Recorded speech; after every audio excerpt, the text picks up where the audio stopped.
નમસ્તે, હું અશ્વિની ભટ્ટ. ચાલો મારી એક વાર્તા કહું તમને. આજથી 25 વર્ષ પહેલાની વાત.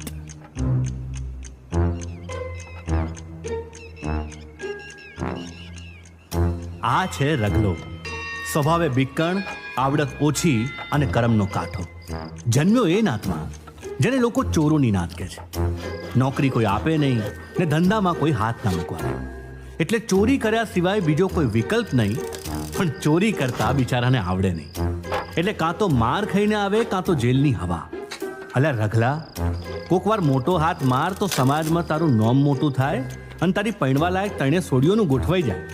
આવું કહેવા વાળાઓની વાત માનીને આજે રગલો પોતાના કેરિયરની પહેલી મોટી ચોરી કરવા માટે ઉતર્યો છે.